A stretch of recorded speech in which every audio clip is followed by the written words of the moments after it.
사상교회 식구님들, 지금부터 광고가 시작됩니다. 집중해서 들어주세요. 교회 소식입니다. 예배에 참석하신 분들과 인터넷으로 예배에 참여하신 분들을 환영합니다. 모임 안내입니다. 정기 재직회가 오늘 오후 예배 후 은혜홀에서 있습니다. 종려주일 및 고난주간 안내입니다. 오늘은 종려주일이며 이번 주는 고난주간입니다.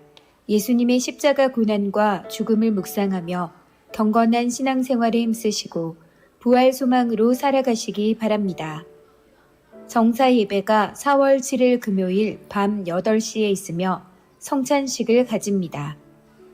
고난주간 온 식구 특별 새벽 기도의 안내입니다. 일시는 4월 3일 월요일부터 7일 금요일까지 새벽 5시이며 강사는 이주영 담임 목사입니다. 주제는 끝까지 사랑하시는 예수님입니다. 아래 도표를 참조하시고 순서 맡으신 분들은 잘 준비하셔서 섬기시기 바라며 식구님들 모두 참석하셔서 큰 은혜의 시간 되시기 바랍니다. 심령 부흥의 안내입니다. 일시는 4월 4일 화요일부터 6일 목요일 매일 저녁 7시 30분, 강사는 사직동 교회 전 고신대 총장 안민 장로입니다.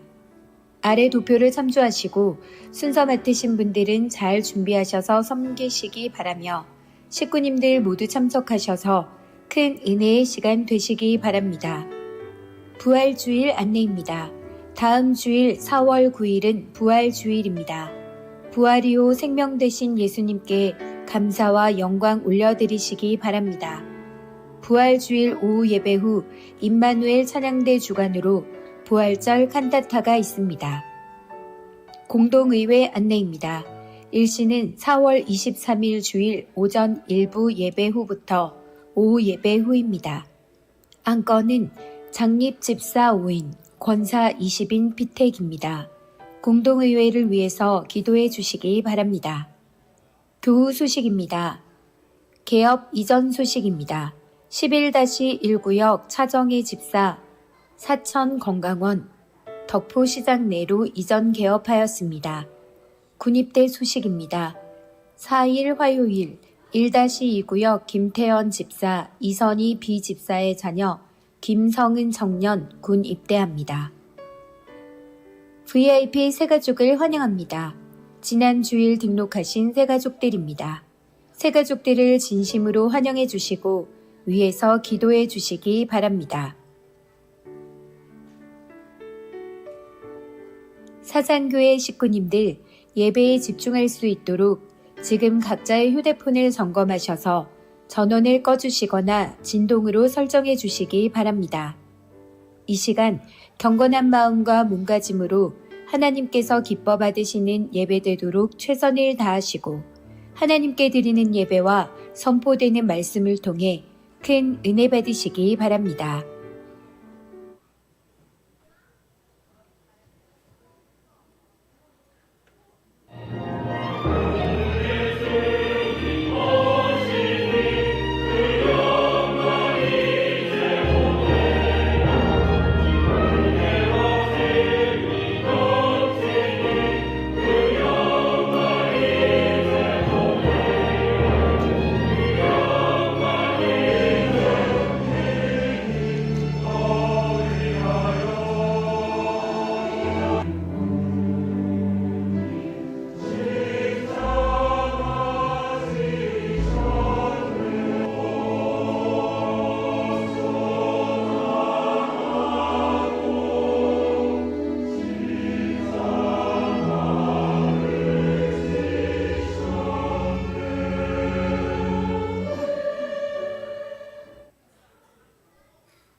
반갑습니다.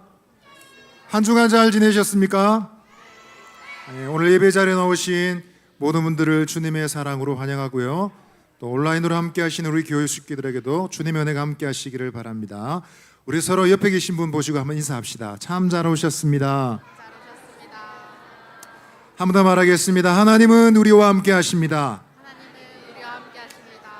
아멘. 우리와 함께 하신 하나님께 이 시간 우리의 신앙 고백 드리겠습니다. 다 자리에서 일어나셔서 사도신경으로 신앙 고백 드리겠습니다. 나는 전능하신 아버지 하나님, 천지의 창조주를 믿습니다. 나는 그의 유일하신 아들 우리 주 예수 그리스도를 믿습니다. 그는 성령으로 잉태되어 동정녀 마리아에게서 나시고 본디오 빌라도에게 고난을 받아 십자가에 못 박혀 죽으시고 장사된 지 사흘 만에 죽은 자 가운데서 다시 살아나셨으며 하늘에 오르시어 전능하신 아버지 하나님 우편에 앉아 계시다가 거기로부터 살아있는 자와 죽은 자를 심판하러 오십니다. 나는 성령을 믿으며 거룩한 공교회와 성도의 교제와 죄를 용서받는 것과 몸의 부활과 영생을 믿습니다. 아멘. 할렐루야. 아멘. 오늘 첫 찬양은 우리 교회학계 학생들이 자리에서 일어나서 한번 찬양하면 좋겠습니다. 우리 첫 찬양은 교회학계 학생들이 자리에서 나서 찬양하면 좋겠습니다. 우리 유치부 친구들, 자, 유치부 친구들 일어났나요? 일어난 거 맞죠? 우리 유치부 친구 옆에 있는 고등부, 중등부 친구들, 우리 초등 1, 2부 친구들도 우리 다 자리에서 나서 우리 기쁜 마음으로 주님을 찬양하며 나아가겠습니다.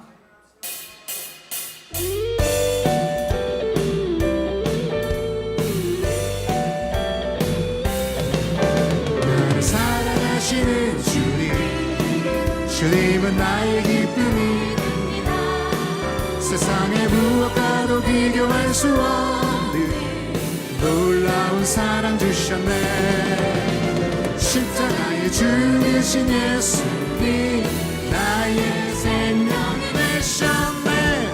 사랑하시는 주님은 나의 기쁨이 됩니다.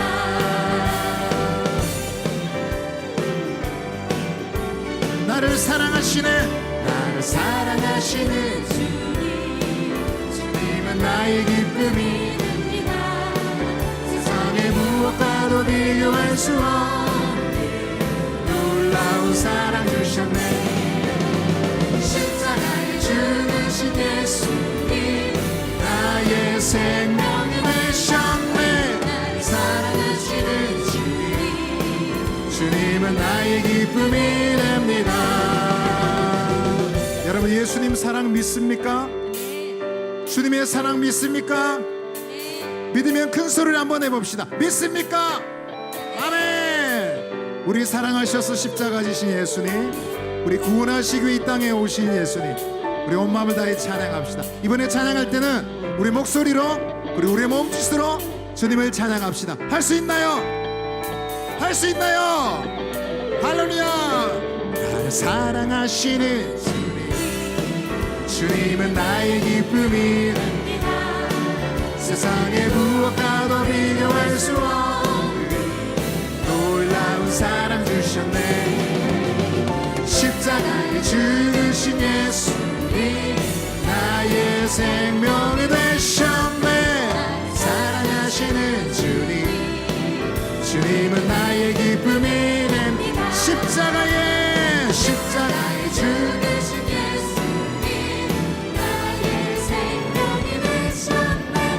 사랑하시는 주님, 한 번 더 고백해요. 십자가에 죽으신 예수님 나의 생명이 되셨네. 나를 사랑하시는 주님은 나의 기쁨이 됩니다. 십자가에 죽으신 예수님 나의 생명이 되셨네. 사랑하시는 주님은 나의 기쁨이 됩니다. 우리 자리에 앉으셔도 괜찮아요. 주의 이름 넘기며 주를 찬양하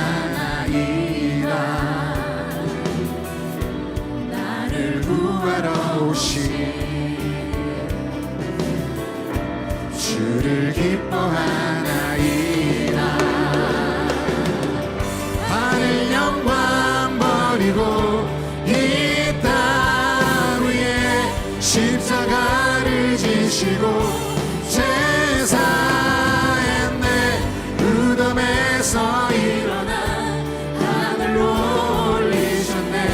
주의 이름 높이 주님의 이름 높이며 주의 이름 높이며 주를 찬양하나이다. 나를 구하러 오신 주를 기뻐하나이다.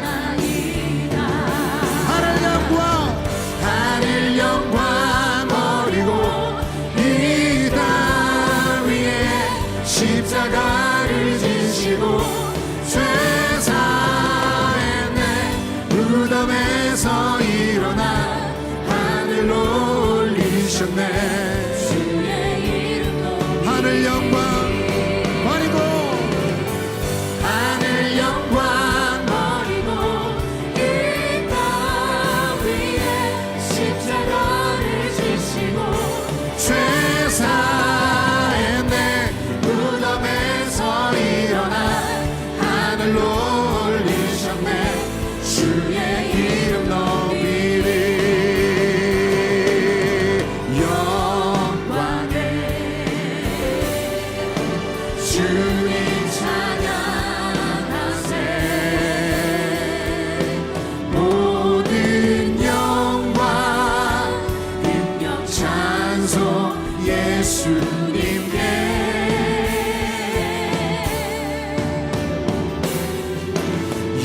영광에 주님 찬양하세. 주의 백성 모두 함께 찬양하세. 두 손을 높이 들고 두 손을 높이 들고 주 이름 찬양. 존귀와 영광 모두 주 예수님께.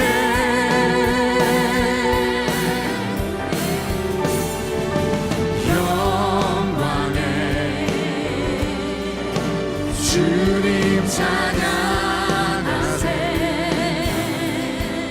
죽으시고 부활하신 우리 모두 함께 두 손을 높이 들고 고백하십시다. 두 손을 높이 들고 주 이름 찬양. 존귀와 영광 모두 주 예수님께. 영광에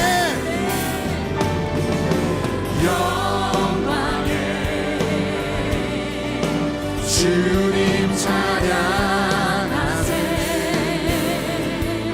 죽으시고 부활하신 만왕의 죽으시고 부활하신 죽으시고 부활하신 우리 온 마음을 다하여 죽으시고 죽으시고 부활하신 만왕의 왕.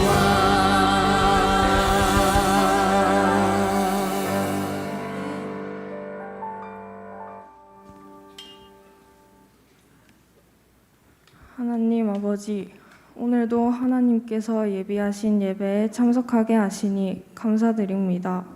오늘은 예수님께서 나귀를 타고 예루살렘에 들어가신 종려주일입니다. 이렇게 예수님께서는 우리를 위해 고난의 길을 걸으셨지만 우리는 여전히 죄 가운데 살아왔음을 고백합니다. 우리의 죄를 용서해 주세요. 고난 주간을 맞이하여 예수님을 깊이 생각하며 지내는 한 주간이 되길 소원합니다. 또한 비정관 건축을 위해 기도드립니다. 하나님께서 모든 과정을 주관하여 주셔서 우리 교회와 다음 세대와 지역사회를 위한 비정관이 되기를 소원합니다. 이제 하나님의 말씀을 듣습니다. 성령님, 우리를 인도하셔서 이주영 목사님과 문태호 전도사님을 통하여 주시는 하나님의 귀한 말씀을 잘 들을 수 있도록 도와주세요. 감사하신 예수님의 이름으로 기도드립니다. 아멘.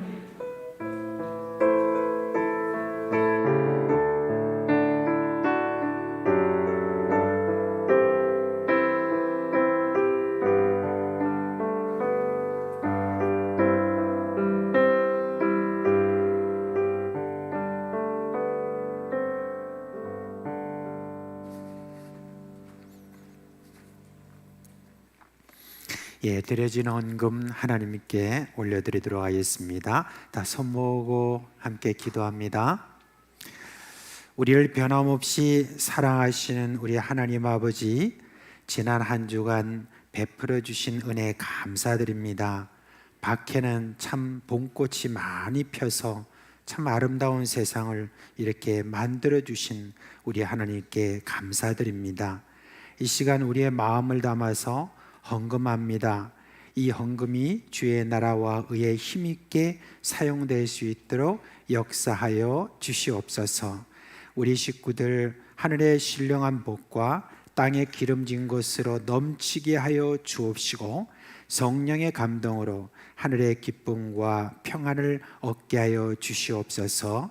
우리 식구들 눈물 골짜기로 샘이 곳이 되게 하여 주시고, 과연 하나님이 너와 함께 하신다는 이름을 우리 학원에서, 그리고 우리 직장에서, 우리 가정에서 그렇게 얻게 하여 주시옵소서. 우리 주 예수님의 이름으로 감사하며 기도합니다. 아멘.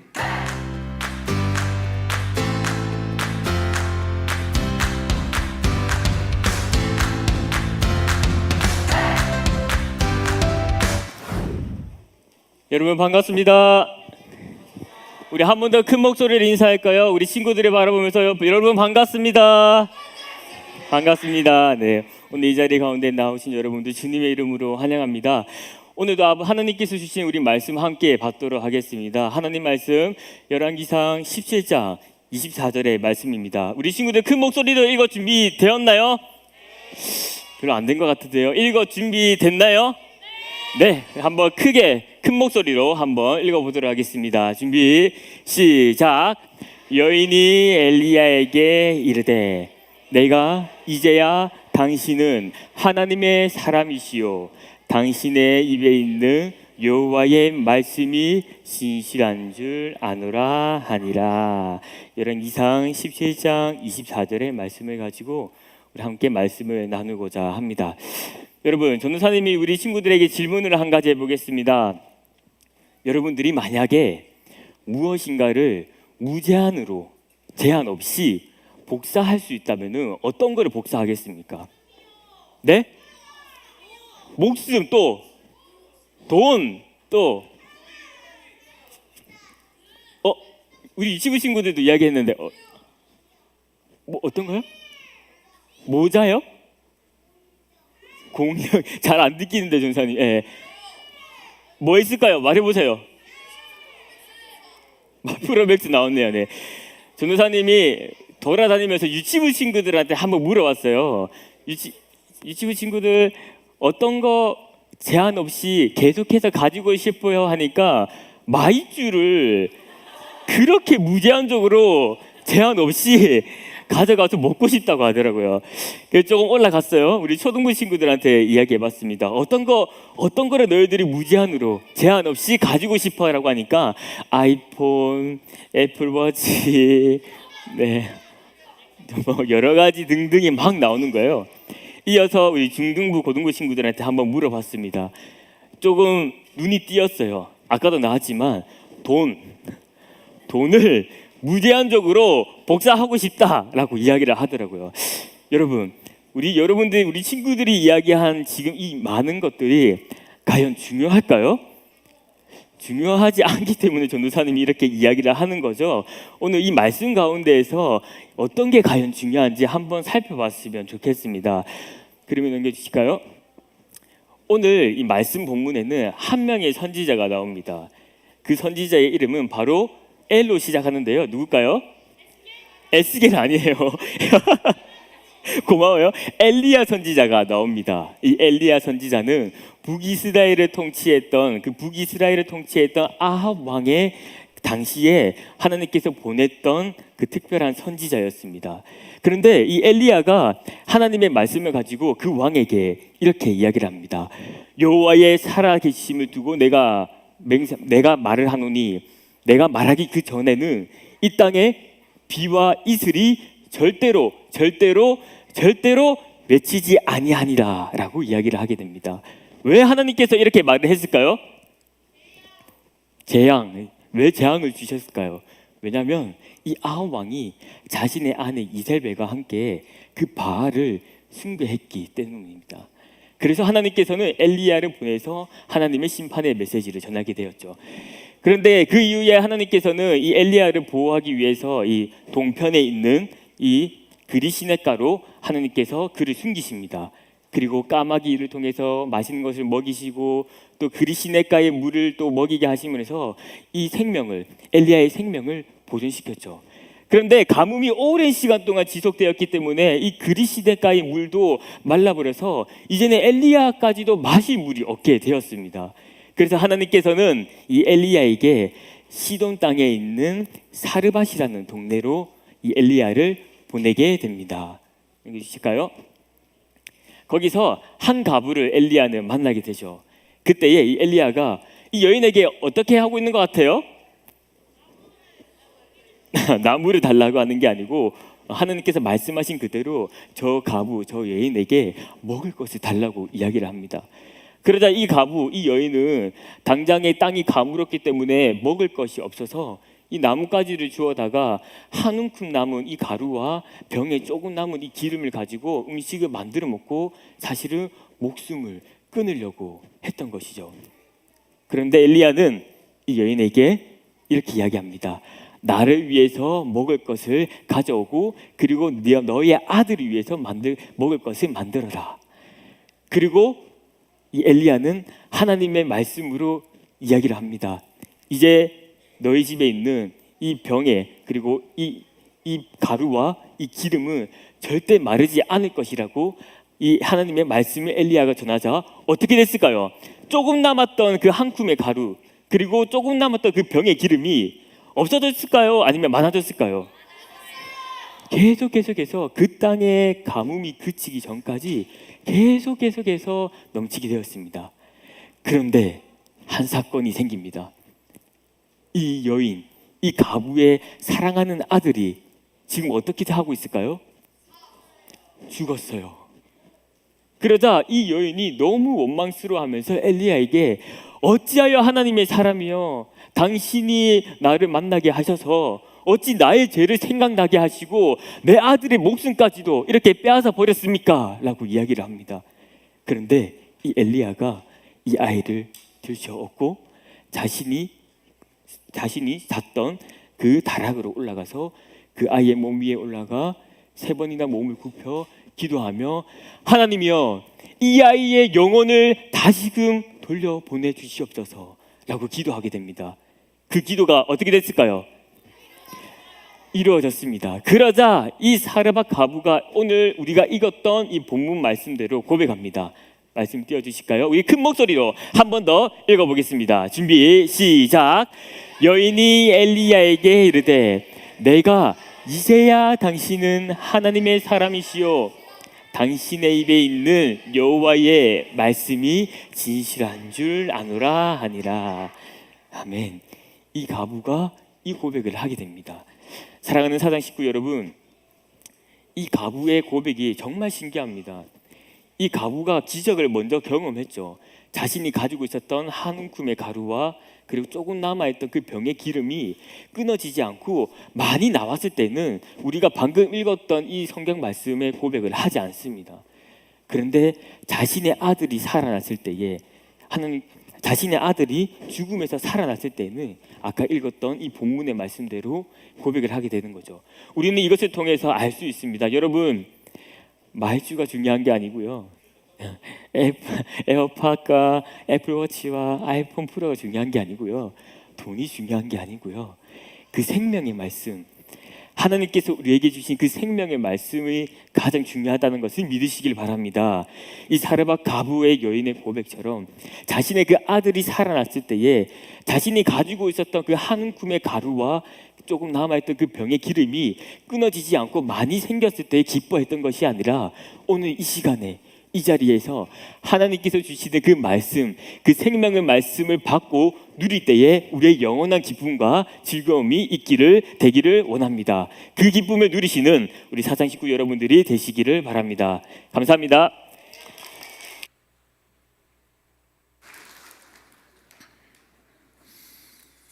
예, 감사합니다. 자, 이제 4월 달이 되었습니다. 이제 4월 달에 새 성경 암송 구절이 나왔습니다. 예, 마가복음 10장 44절인데 한번 띄워 주시겠어요? 자, 우리 한번 암송해 봅시다. 시작. 마가복음 10장 44절 말씀. 너희 중에 누구든지 으뜸이 되고자 하는 자는 모든 사람의 종이 되어야 하리라. 마가복음 10장 44절 말씀. 아멘. 다시 한번 할까요? 네, 시작.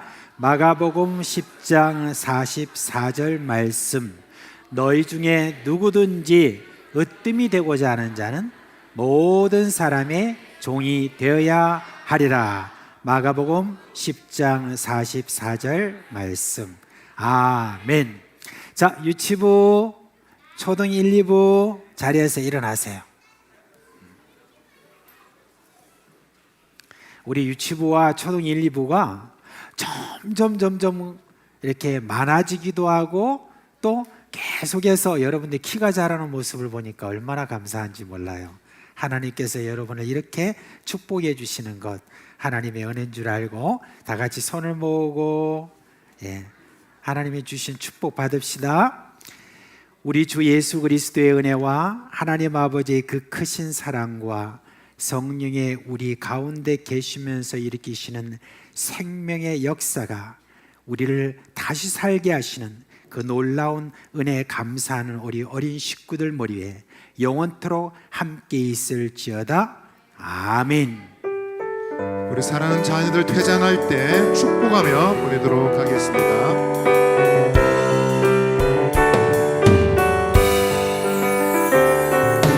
주님 너를 항상 인도하시니 내 마른 땅에서도 너를 만족시키리. 너는 물된 동산 같겠고 마르지 않는 샘 같으리. 너는 물된 동산 초등 1부 퇴장하겠습니다. 마르지 않는 샘 같으리. 주님 너를 항상 인도하시니 내 마른 땅에서도 너를 만족시키니. 너는 물된 동산 같겠고 마르지 않는 우리 유치부 퇴장하겠습니다. 너는 물된 동산 같겠고 마르지 않는 너는 물된 동산 같겠고 너는 물된 동산 같겠고 마르지 않는 샘 같으리. 너는 물된 동산 같겠고 마르지 않는 샘 같으리.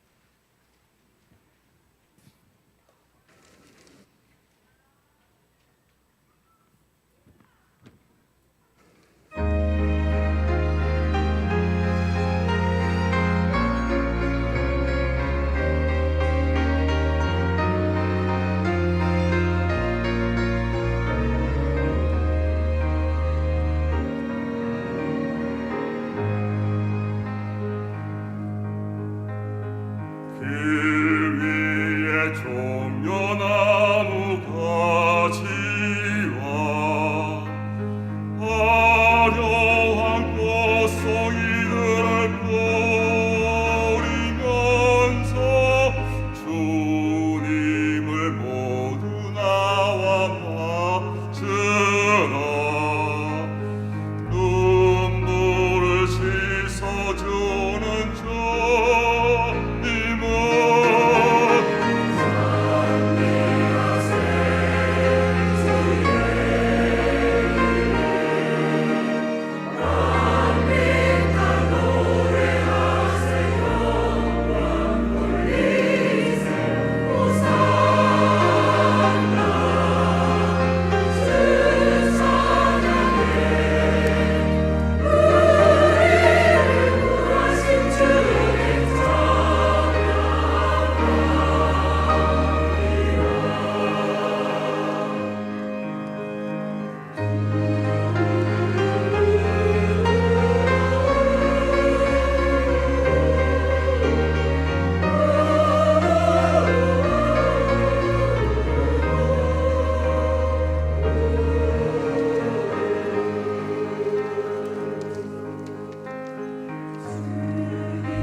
네, 찬송 감사합니다. 우리 오늘 마가복음 11장 1절부터 10절 말씀까지 보겠습니다. 마가복음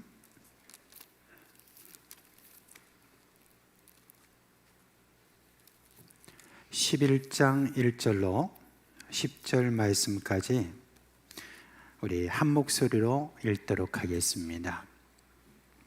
마가복음 11장 1절부터 10절 말씀입니다. 그들이 예루살렘에 가까이 와서 감람산 벳바게와 베다니에 이르렀을 때 예수께서 제자 중 둘을 보내시며 이르시되 너희 맞은편 마을로 가라.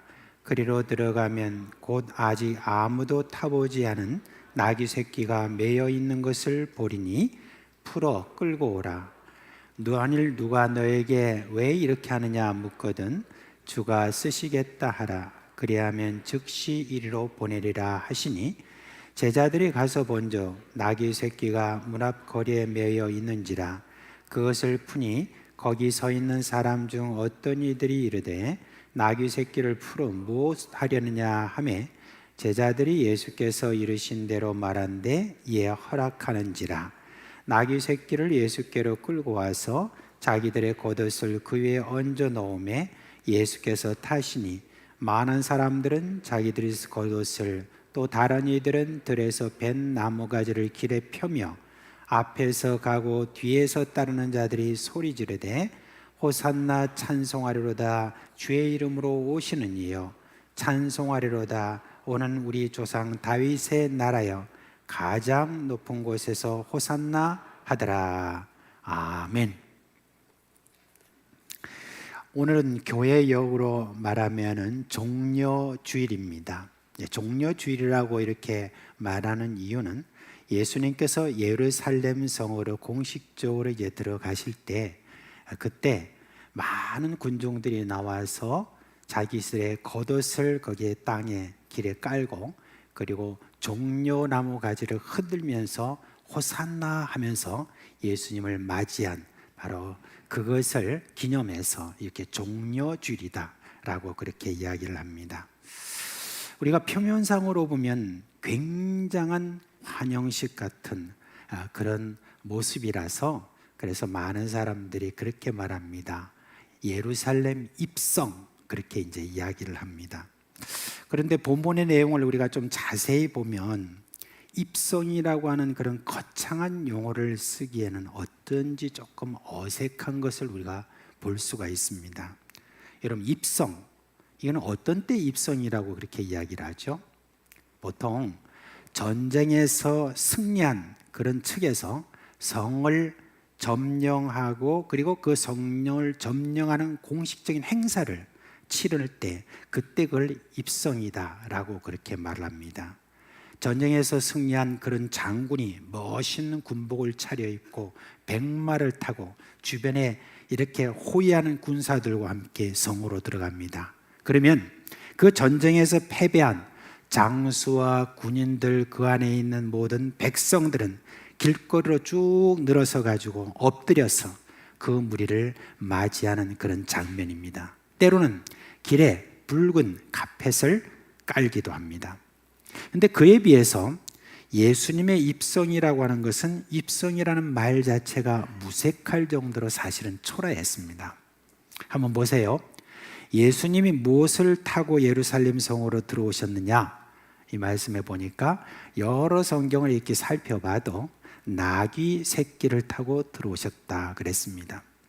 사람들은 카펫이 아니라 자기들의 겉옷을 벗어가지고 깔았습니다. 그리고 여러분 종려나무 가지를 가지고 환호했다 그랬잖아요. 근데 종려나무 가지에 대해서 혹시 여러분들이 오해할까 싶은 마음이 있는데 사실은 그 당시에 종려나무 가지라는 것은 로마의 식민지에서 벗어나려고 하는 레지스탕스의 표시였다라고 그렇게 이야기합니다. 그러니까 그곳에 나온 사람들이 어떤 사람인가 하는 것에 대해서 우리가 대충 알 수 있습니다. 이러니 예수님이 예루살렘으로 들어오시는 것을 입성이라고 말하기에는 좀 어색하다는 바로 그런 이야기입니다.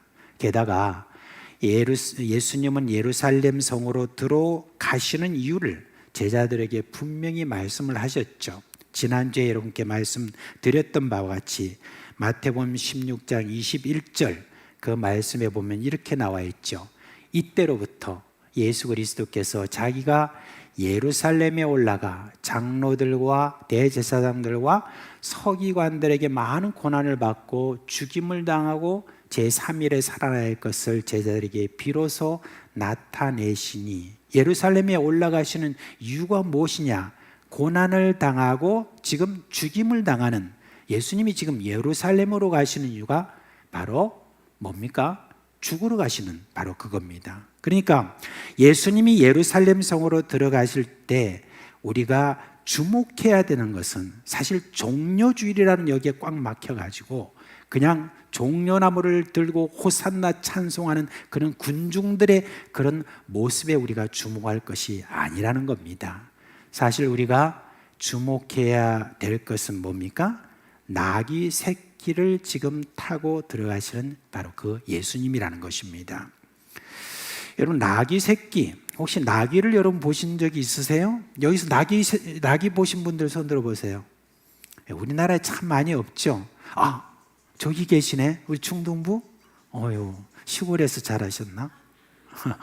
네, 아마 동물원에서 봤을 수도 있습니다. 아무튼 우리나라에는 흔하지 않기 때문에 그래도 여러분에게 좀 보여드리는 게 예의다 싶어서 제가 나귀 새끼가 어떤 모습인지 여러분께 그림으로 보여드리겠습니다. 한번 보실래요? 네, 저기 어미 나귀하고 같이 지금 가는 그 나귀 새끼의 모습도 있고, 그리고 나귀 새끼가 이제 여기 한 1, 2년 정도 조금 더 된 겁니다. 그 위에 아이가 지금 위에 이렇게 딱 타 있는 그런 모습, 이게 바로 나귀 새끼의 그런 모습입니다.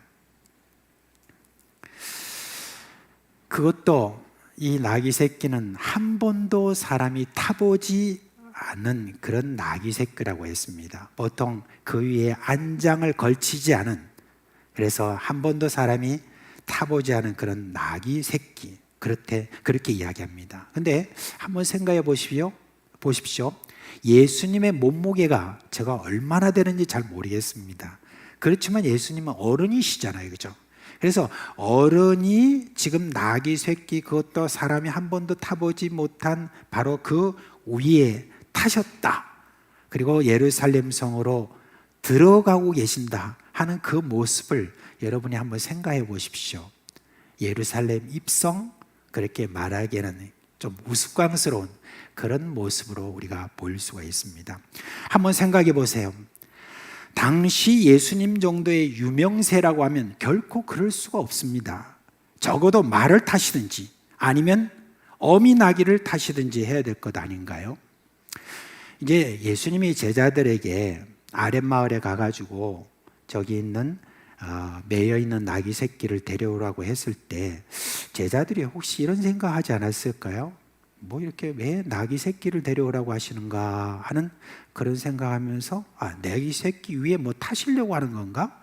그때만 해도 성경에 이미 예언된 어떤 그 말씀 제자들이 뭔지 몰랐어요. 그렇기 때문에 나귀 새끼를 끌고 하면서도 자기들이 뭔지 잘 몰랐습니다.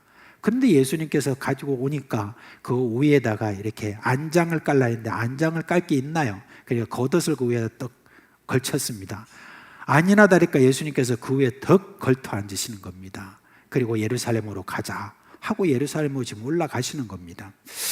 제자들은 이거 좀 뭔가 좀 이상하게 돌아간다 싶어도 그래도 예수님께서 그렇게 하시니까 그냥 같이 이렇게 올라가는데, 그 모습을 우리가 생각해 볼 때 그 무거운 어른의 그 몸무게에 짓이겨서 지금 이 나귀 새끼가 뒤뚱뒤뚱 걸어가는 어떤 그 모습, 그리고 그 뒤로 또는 옆으로 제자들이 호위하면서 이렇게 가는 모습, 정말 뭔가 좀 어색해 보이는 그런 모습으로 우리가 볼 수가 있습니다.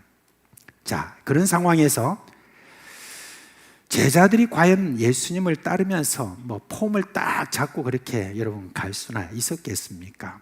이런 것을 생각해 보면 이 이야기에 나오는 다른 요소들도 뭔가 우리 기존의 생각과 다르게 생각할 필요가 있습니다.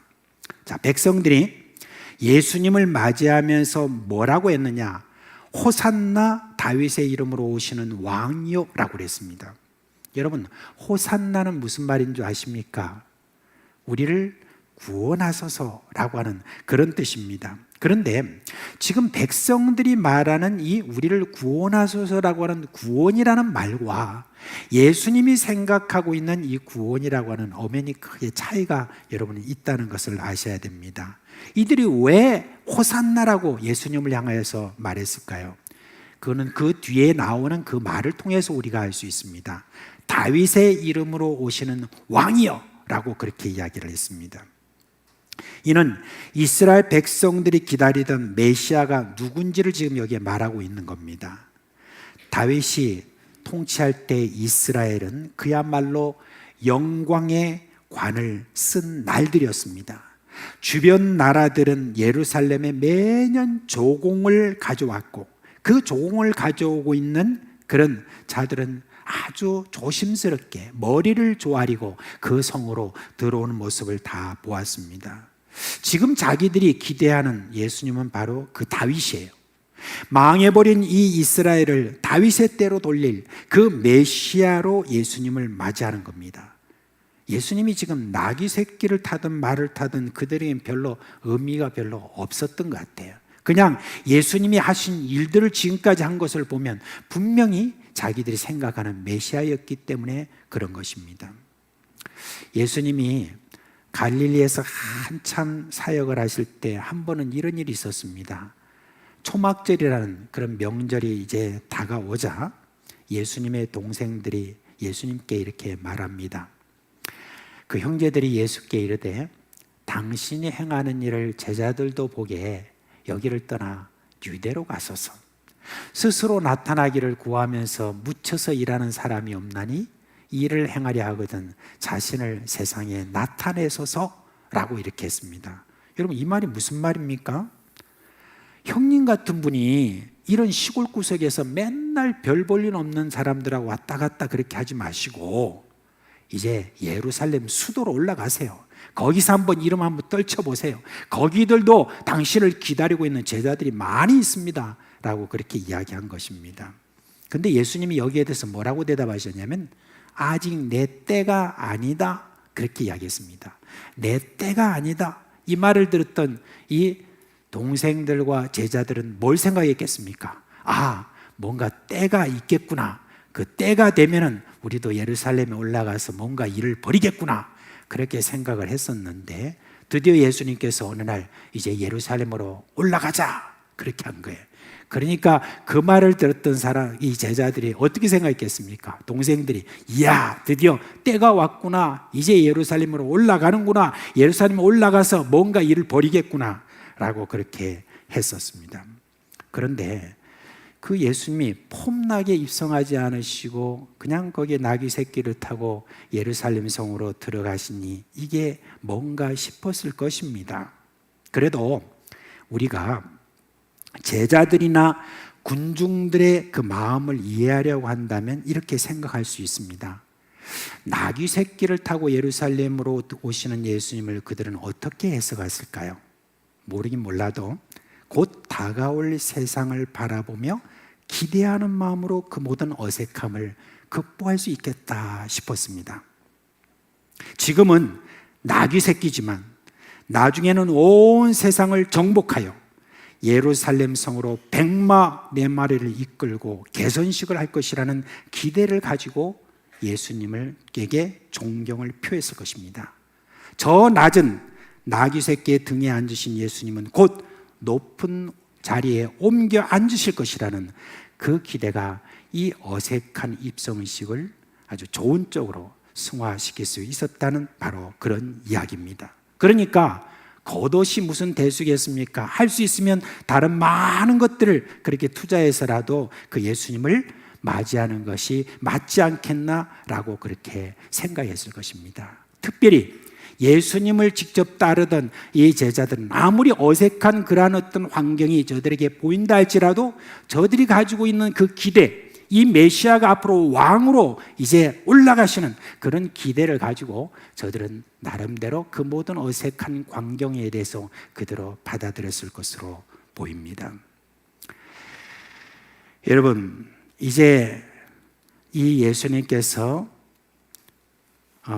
예루살렘으로 올라가시는 그런 길에 대해서 우리가 한번 좀 더 생각해 볼 것이 있습니다.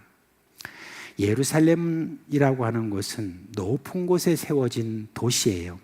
그 해발 780m라고 합니다. 그리고 거기는 왕의 도시입니다. 그곳을 향하여 올라가는 그 예수님을 보면서 누구나 이런 생각을 했을 것입니다. 이제야 예수님이 높아지기 시작하는구나. 저 갈릴리 낮은 곳만 떠돌아다니시던 예수님이 이제야 높은 곳을 향하여 올라가시는구나 하고 믿어 의심치 않았을 것입니다. 정말 그런가요? 예루살렘으로 가는 그 길도 분명히 올라가는 길 맞습니다. 이후에 예수님께서 나귀 새끼의 등 그 올라탄 것도 올라가는 거 맞습니다. 그렇지만 그곳이 어딥니까? 흉악한 사형수가 발가벗겨져 부끄러운 모습을 하고 고통스럽게 죽어가는 십자가입니다. 그러니까 예수님이 나귀 새끼 등에 타고 예루살렘 성으로 들어가시는 모습은 저들이 생각하는 것처럼 높아짐을 위한 그런 시작이 아닙니다. 오히려 예수님은 더 낮은 자리로 가시는 그런 장면이라는 말입니다. 예수님은 저 높고 높은 하늘 보좌에서 이 낮고 죄에 찌든 이 세상에 내려오셨습니다. 그것도 단순히 인간의 몸을 입고 오셨다는 그런 성육시 아니에요. 저 베들레헴 마구간에서 낡은 포대기에 쌓여가지고 짐승의 밥통에 뉘어진 그런 모습으로 예수님이 낮아지셨습니다. 일반적인 그런 갓난아이보다 더 낮은 모습으로 이 땅에 오셨습니다. 이 낮아진 예수님이 예루살렘 성으로 들어가신다라고 하는 그런 것은 높아지기 위해서가 아닙니다. 더 낮아지기 위해서 지금 예수님께서 예루살렘 성으로 들어가시는 것입니다. 예수님은요, 이 땅에 오신 그 낮아진 그 모습부터 시작해서 그가 십자가에 달리시기까지 한 번도 예수님께서는 이 낮아지심에서 벗어난 적이 없습니다. 계속해서 예수님은 계속해서 낮아짐의 모습으로 이 땅에서 사셔서 가장 낮은 그 십자가 위에서 예수님께서 돌아가셨습니다. 우리가 본받아야 될 예수님의 핵심적인 인격이 무엇입니까? 그거는 낮아지심입니다. 예수님이 우리에게 가르치신 바는 세월이 갈수록 우리가 높아진다는 것이 아니라 세월이 갈수록 내가 더 낮아지라는 바로 그 교훈인 것입니다. 제가 참 오래전에 그 새 교황의 즉위식을 이렇게 본 적이 있습니다. 그 교황의 이름이 프란체스카라고 그렇게 말합니다. 본명이 따로 있겠지만 세례명으로 그렇게 봅니다. 그럼 그 프란체스카는 어떤 사람입니까? 여러분, 이 프란체스카라는 어떤 이름이 워낙 많기 때문에 보통 그 사람을 아시시 출신의 프란체스카라고 그렇게 말합니다. 이 사람은 13세기에 살았던 분인데 이 사람은 그 아버지나 그리고 할아버지 이런 모든 분들이 아주 부자인 그런 가문의 사람이었고 자신에게 또 물려준 그런 재산도 굉장히 많았던 사람입니다. 그런데 어느 날 하나님의 말씀을 이렇게 보면서 자기가 이제는 내가 이렇게 살아서는 안 되겠다고 자기가 가지고 있는 그 모든 것들을 다 가난한 사람에게 나누어 주고 그리고 여러 사람들과 함께 옷 한 벌, 신발 한 켤레로 노동을 하면서 사람들을 평생 동안 섬겼던 그 사람의 이름이 바로 프란체스카였습니다.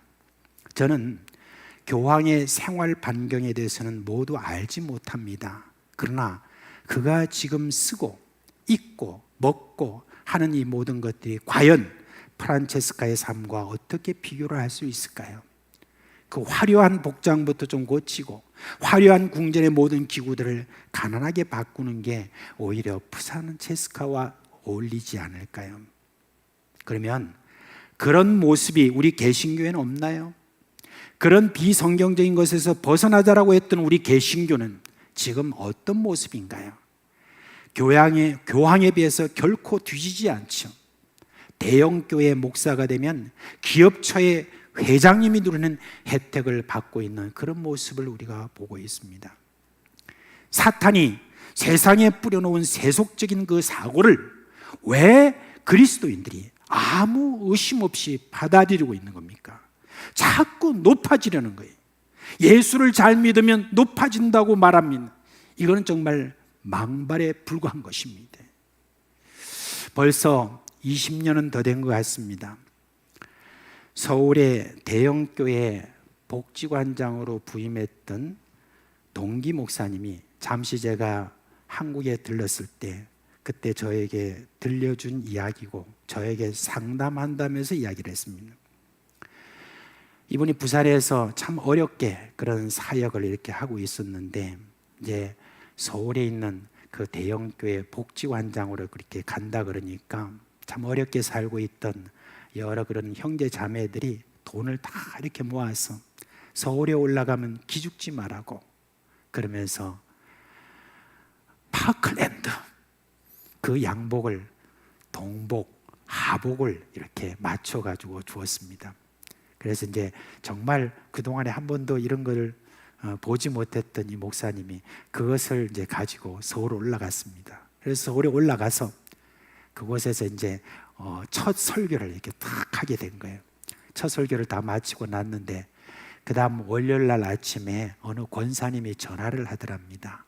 전화해서 목사님 이렇게 하더니 예 그러니까 잠깐 나와 주시겠어요 그러더래요. 그래서 잠깐 나갔더니 그 권사님이 그러더랍니다. 목사님 우리 교회는 우리 목사님들이 촌스러우면 안 됩니다. 우리 목사님들이 아주 고급스러워야 됩니다. 멋있어야 됩니다. 그러니까 그 촌스러운 그 양복 벗어 던져야 됩니다. 그리고 제가 가서 멋있는 양복을 차려드릴 테니까 같이 갑시다 하면서 그 목사님을 데리고 그냥 어디 양복점에 가더니 그 비싼 양복을 맞춰주더래요. 그때부터 시작해서 그 다음부터 계속 거기서 부목사이자 복지관장으로 있으면서 그냥 부티라는 여러 많은 대접들 뭐 그냥 어디에 가면은 뭐 이렇게 막 우리 목사님 하면서 그냥 이렇게 맛있는 거 뭐 이런 것들 막 이렇게 하다 보니까 어느새 그냥 거기에 익숙해져 있는데 어느 날 갑자기 하나님 앞에 나가 기도할 때 갑자기 정신이 번쩍 들더래요. 아니 내가 이게 뭐 하는 건가? 그런 생각이 들어가지고 이제 주변을 이렇게 돌아봤대요. 돌아보니까 벌써 자기 가족들도 다 익숙해져 있더래요. 다시 자기가 부산으로 다시 돌아가고 싶은 그런 마음이 있었지만 도무지 지금 이 상황 속에서 다시 내가 부산으로 돌아간다는 거 이거 참 너무나 어렵더라. 이거 어떻게 하면 좋으냐 그랬습니다. 어떻게 하긴 어떻게 제가 그랬습니다. 그냥 바로 부산으로 돌아가지 그렇게 이야기했습니다. 빨리 거기서 빠져나오세요라고 제가 말할 수밖에 없었는데 시간이 지나도 아주 거기에 있는 겁니다. 한국교회에 참 귀한 목사님들에게도 많이 계십니다. 농촌에서 지금도 그 한 영혼을 향하여서 그 정말 희생하면서 그렇게 하는 분들도 많이 또 있습니다. 그리고 또 대형교회 그런 목사님이라도 그래도 참 진짜 진실하게 잘 그렇게 행하시는 그런 분도 있습니다. 약 15년 전의 이야기입니다. 어느 큰 교회 목사님의 일화입니다. 이분이 다른 교회 이제 부흥회로 초청받아서 이제 그 부흥회 인도하러 가셨답니다. 근데 이분은 마티즈를 그 당시에 타고 다녔습니다. 그 당시에 그래도 그런 목사님이라면 적어도 제가 이름도 잘 모르겠네. 아주 높은 수의 그런 어떤 자동차를 타고 다녔습니다. 그랜저. 그 당시만 해도 그랬는데 이분은 마티즈를 타고 다니신 이유가 뭐냐면 그냥 자기의 평소의 소신이 그렇게 해서 그 마티즈를 타고 다니신 거예요. 근데 그 부흥의 날 이 목사님이 이제 좀 일찍 간다고 했는데 그날 너무 차가 이렇게 밀려가지고 그래가지고 그냥 막 열심히 이렇게 하는데 겨우겨우 시간에 맞춰가지고 갔는데 그냥 어디 차를 대려고 하니까 차 댈 데가 별로 없어가지고 한 자리가 딱 비었더래요, 교회 앞에. 그래가지고 그쪽으로 쭉 가니까 그러니까 그 앞에서 누가 빡 나오더만 탁 막았더래요. 막았더니 아저씨 여기는 절대 안 됩니다. 얘는 중요한 사람이 여기에 될 겁니다 하면서 다른 데 쫓아보내더래. 자기 마음속에 아마 강사를 위한 거기는 맞을 것 같은데, 그래 막 그냥 자기가 다른 곳을 겨우 찾아서 대놓고 그리고 안으로 들어갔더랍니다. 나중에 교회가 그것을 알고 참 죄송합니다 라고 이렇게 이야기했지만, 참 그 목사님 그렇게 평생 목회하시다가 그리고 은퇴하시고 은퇴 이후에 똑같이 참 검소하게 그렇게 살아가는 그런 목사님도 여러분 있는 것을 볼 수가 있습니다. 여러분, 예루살렘 성으로 들어가시는 예수님이 보여주시고자 하시는 것 무엇입니까? 낮아지심입니다. 이전에 하셨던 그 말씀을 이제 예루살렘으로 올라가시면서 본격적으로 보여주시려고 하는 거예요. 인자에 온 것은 섬김을 받으려 함이 아니라 도리어 섬기려 하고 자기 목숨을 모든 사람의 대속물로 주려 함이니라 라고 하는 그것을 지금 더 낮아짐을 위하여 예루살렘 성으로 들어가시는 바로 그것입니다. 예수님이 나귀를 타고 예루살렘으로 향하시는 그 모습, 더 낮아지심입니다. 예수님이 예루살렘에 올라가시면서 우리에게 보여주시고자 하는 것은 종려나무로 가지를 흔들고 겉옷을 길에 깔고 호산나 찬양하는 바로 그런 무리가 아니라는 말입니다. 예수님은 세월이 갈수록 더 낮아지라 하는 교훈을 여기에서 우리에게 말해주고 있는 것입니다. 도대체 교회는 무엇으로 세상을 변화시키려고 하는 겁니까? 무엇으로 세상을 변화시키려고 하는 건가요? 힘으로? 높은 자리로? 얼마나 많은 그리스도인들이 높은 자리, 힘 있는 자리로 올라가야 세상이 여러분 변화시킬 수 있다고 여러분 생각하십니까? 절대 그럴 수 없습니다. 교회는 세상을 변화시키는 힘은 딱 한 가지 예수님이 우리에게 보여주셨습니다. 낮아짐입니다. 저는 예수님이 나귀 새끼를 타셨다는 것을 생각해 보면서 한편 이런 생각을 했습니다. 나귀의 성질이 과연 예수님과 맞느냐 하는 것입니다. 제가 아프가니스탄에서 사역할 때 나귀를 참 많이 보았습니다. 저 시골 구석 그곳에 들어가면 완전히 나귀 천지입니다. 근데 새벽녘이 되면 얼마나 시끄럽게 떠드는지 그 소리가요, 막 여러분이 아마 들으면 정나미가 떨어질 것입니다. 그런데 그 나귀는 고집도 세고 또 사람을 얼마나 잘 가리는지 모릅니다. 그런데 그 나귀가 예수님의 지목을 받고 예수님께 데려오니 그냥 얌전히 낯선 예수님을 등에 태우고 간다 그랬습니다. 왜요? 그 나귀 새끼는 예수님께 매여 있기 때문입니다. 우리는 이미 예수님께 매여 있는 나귀입니다. 이전에 우리는 별로 내세울 것도 없고 쉽게 상처받고 고집센 그런 사람입니다. 그러나 예수님께 매임으로 겸손이 무엇인지, 섬김이 무엇인지 배우고 알게 되었습니다. 그러면 그 매인 나귀답게, 그 나귀 새끼답게 예수님의 길을 같이 따라가면 되는 겁니다. 매인 나귀는 예수님 덕에 함께 낮아지셨는데 우리 역시 예수와 함께 낮아집시다. 이 종려주일 화려한 환영식이 아닌 어린 나귀 새끼를 타고 낮아지시는 그 예수님의 모습을 마음에 담읍시다.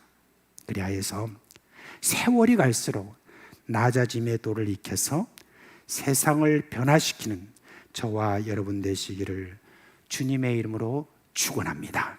예, 다 자리에서 일어나시겠습니다.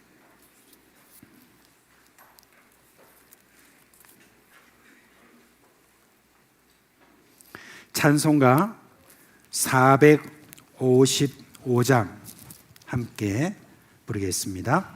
455장입니다.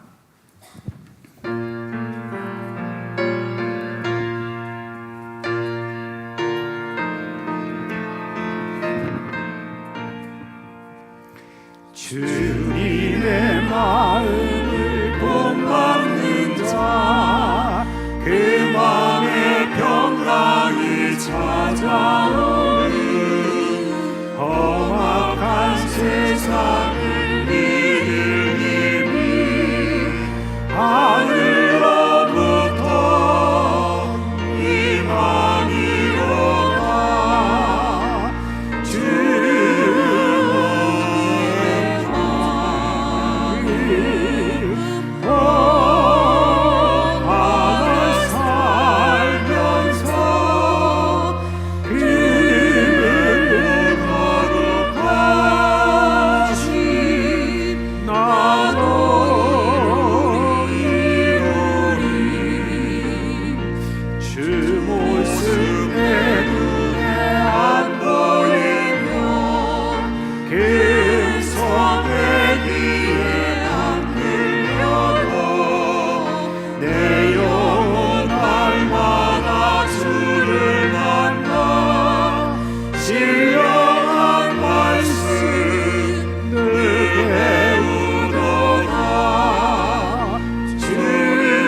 받아 살면서 그는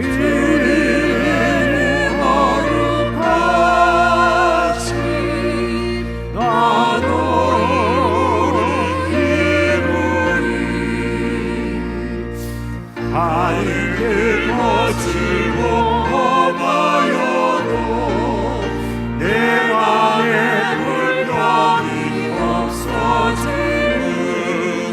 십자가 고난을 이겨내신 주님의 마음 온 마음이라 주님의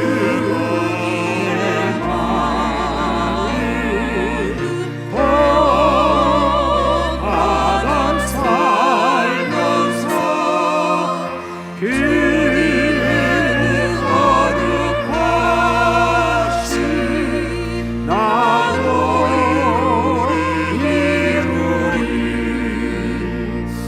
하늘 속 세상에 가신 것이 그날의 무쌍도 평화하여 주님의 빛나는 그 영상을 함께 보며 주 찬양하리 주는 우리의 나는 온 바다 살면서 그는 거룩하시 나도 이루리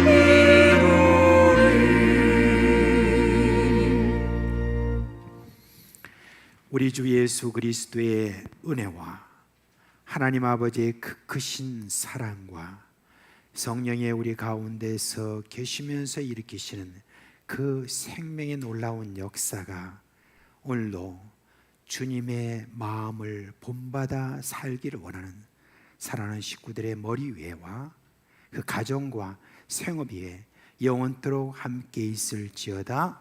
아멘. 주 너를 지키시고 그 얼굴을 내게 돌리사 크신 은혜 사랑으로 함께 하시니 아멘 아멘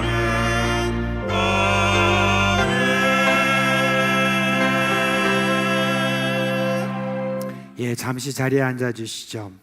여러분께 오늘 다 나눠드리지는 못했지만 이제 여러분 내일부터 저희들이 특별 새벽 기도회가 있습니다. 5일 동안 저희들이 새벽 5시마다 여러분 특별 새벽 기도를 하는데 이런 시간들은 아주 우리에게 중요한 시간들입니다. 이번에 제가 칼럼에도 여러분께 써드렸지만 이 특별 새벽 기도에 한번 여러분들이 도전하시고 그렇게 하셔서 이 새벽 기도를 통해서 하나님이 주시는 놀라운 은혜가 여러분들에게 많이 또 임하시기를 계속 기도해 왔으니 하나님께서 그렇게 하실 것입니다. 내일 여러분들이 오시면 아마 이 지금 고난주간 온 지구 식구 새벽 기도회 여기에 대한 요걸 받으실 수가 있겠습니다. 그리고 이제 이번에 뭐 한 주간 동안 여러분이 마음을 온전히 다 모아주세요. 그래서 화요일부터 우리 목요일 3일 동안에 우리가 광고 드린 것처럼 전 고신대 총장이신 우리 안민 총장님이 오셔서 찬양과 그리고 자신의 모든 간정 이런 모든 것들을 다 마음을 다해서 이번에 부흥에 임하게 될 것입니다. 제가 신학대학에 다닐 때 그때 정말 그 많은 신학자들 이런 분들이 설교할 때도 제가 큰 은혜는 많이 받지 못했는데 딱 이분의 설교를 듣고 얼마나 은혜를 많이 받았는지 모릅니다. 그래서 제가 이번에 우리 안민 총장님 이렇게 모셔서 말씀 좀 들읍시다 했습니다. 그래서 이번에 굉장히 은혜가 많이 우리 가운데 있을 것으로 압니다. 그래서 여러분 많이 이렇게 참석을 해주셔서 그래서 우리 부흥에 정말 뜨겁게 그렇게 한번 불타오르는 그 모습을 여러분 함께 보기를 원합니다. 오늘 군입대자 있습니다. 여러분 우리 김성식 장님 나오셔서 인도해 주시죠. 우리 김성은 형제, 우리 김태현 집사님과 이선희 비집사님의 아들인데 의젓하죠? 대답이 없어요. 이제 군대 갑니다. 이제 머리 빡빡 깎고 이제 내일 모레 군대를 가는데 이제 가서 건강한 모습으로, 그리고 또 우리 다시 돌아왔을 때 같이 또 믿음의 역사가 더 큰 그런 형제로 되기 위해서 계속 여러분이 기도를 부탁드리는 마음에서 이와 같이 환송을 하는 겁니다. 이제 보통 군 파송식이라고 이렇게 합니다. 자, 태연 형제 여러분께 인사를 드릴 때 한번 크게 한번 박수 쳐 주시기 바랍니다.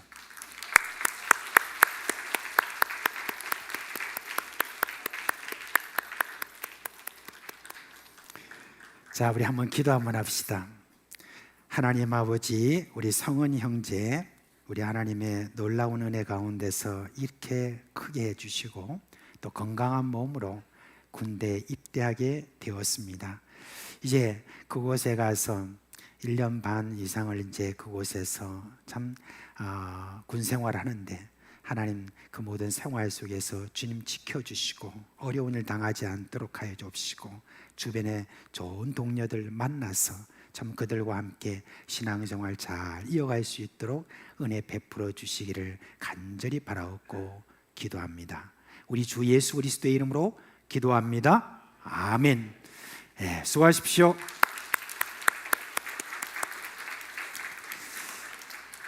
자, 이제 우리 하나님께서 주신 은혜와 평강이 여러분과 함께 하시기를 주님의 이름으로 축원합니다.